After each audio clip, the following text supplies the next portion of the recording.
ही फक्त डायरी नसून ना, ह्या डायरीमध्ये भरपूर पैसे आहेत, भरपूर म्हणजे भरपूर, एवढे पैसे म्हणजे डायरी फक्त तुम्ही सोबत घेऊन जा, काय वाटेल ते खरेदी करा मार्केटमध्ये, जे हवं ते खरेदी करा, खरेदी करून झालं काउंटरला या, ही डायरी दाखवा, तुम्हाला सगळं सामान फ्रीमध्ये भेटतं.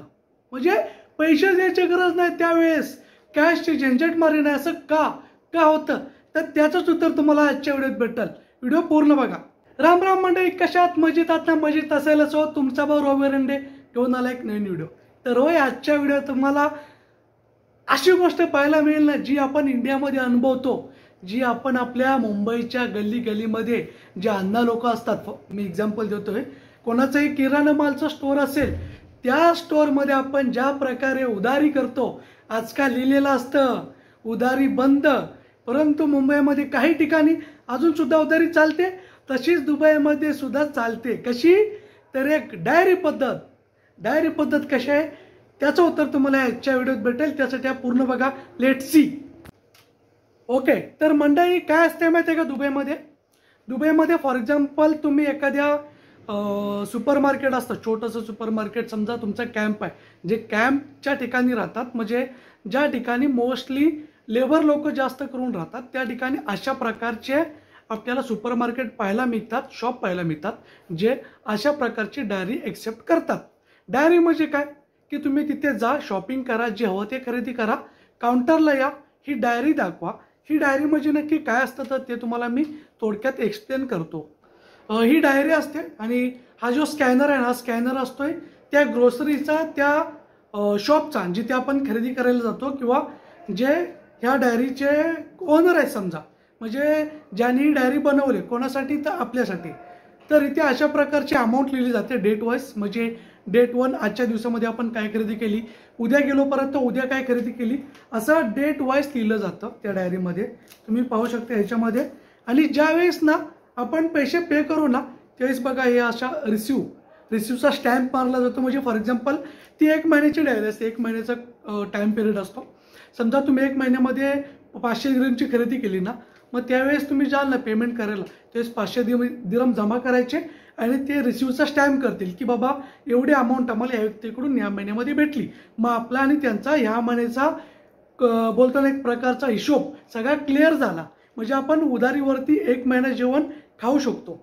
आता ही जी डायरी आहे ना, ही डायरी कशी बनवायची बाबा, तर ही जी एक प्रोसिजर असते. प्रोसिजर म्हणजे फॉर एक्झाम्पल तुम्ही एखाद्या कॅम्पमध्ये राहता आणि तुमच्या कॅम्पच्या शेजारी एखादी ग्रोसरी आहे, म्हणजे सुपर मार्केट, छोटंसं शॉप आहे बोला, ज्याच्यामध्ये तुम्हाला जे काही गोष्टी पाहिजे त्या तिथे अवेलेबल आहेत. मग काय करावं लागतं, आपण त्या शॉपचे जे कोण काउंटरवरती जे कोण असतील, व्हॉटेवर ओनर कोणी पण, तर त्यांना जायचं आणि सांगायचं की हा बाबा मी इथे राहायला आलोय, नवीन आलोय आणि मला इथे डायरी ओपन करायची आहे. मग ते काय बोलणार तुम्हाला माहिती आहे का, की ठीक आहे चालेल, तुम्ही ज्या कॅम्पमध्ये राहताय ना, त्या कॅम्पमध्ये आमच्याकडे ऑलरेडी अशा प्रकारची डायरी ओपन असलेला तो व्यक्ती घेऊन या, मग त्याच्या थ्रू आम्ही तुमचं ओपन करू. मग जी व्यक्ती असेल ना, त्या व्यक्तीला समजा आपण घेऊन गेलो, तिचं जे इमिरेट्स आय डी असते ती इमिरेट्स आय डीची कॉपी घेतली जाते आणि प्लस आपली जर इमिरेट्स आय डी असेल, आपण कॅन्सलेशन असेल तर आपली घेतली जाते, अदरवाईज आपला फक्त पासपोर्टचा वगैरे डिटेल्स घेतला जातो. तर इन केस असं झालं समजा, आता तुम्हाला वाटेल ना की याच्यामध्ये आपण पळून, म्हणजे नाही का 1 महिना खाऊन आपण पळून जाण्याची शक्यता जास्त आहे, तर असं नाही आहे. समजा तुम्ही 1 महिना खाला आणि तुम्ही जर गेला तर ते कोणाला पकडणार, ज्याच्या थ्रू आपली डायरी बनवली होती त्याला. म्हणजे असं समजा की तीच व्यक्ती आपल्यासोबत तिथे येऊ शकते ज्याचा आपल्यावरती विश्वास असेल डायरी ओपन करायला, अदरवाईज कोणी तयार होत नाही का, तर तुम्ही जर चूक केली तर तो सुद्धा फसणार आहे. असा सीन होतो या डायरीच्या बाबतीत.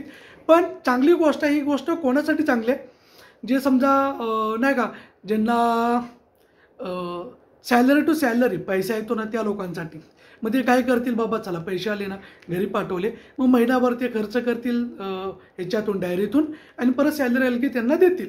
म्हणजे त्या लोकांसाठी खूप चांगली सुविधा आहे असं मला तरी वाटतं. आणि एक महत्त्वाची गोष्ट म्हणजे दुबईमध्ये सुद्धा होतंय, हे खूप आश्चर्यदायक आहे. आणि मला वाटते कदाचित काही लोकांसाठी नवीन असेल की यार दुबईमध्ये सुद्धा उधारी चालते का. होय, चालते, दुबईमध्ये सुद्धा उधारी चालते. तर मंडळी तुम्हाला हेच मला या व्हिडिओ सांगायचं होतं की दुबईमध्ये उधारी चालते.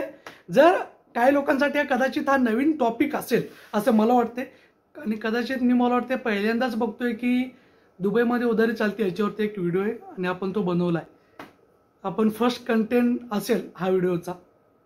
प्रॉड आहे स्वतःवरती. मला सुचलं आणि वाटलं की तुमच्यापर्यंत पोहोचावं, का तर आपला एखादा भाऊ आपली एखादी बहीण दुबईमध्ये आले तर ती या गोष्टीचा फायदा घेऊ शकते.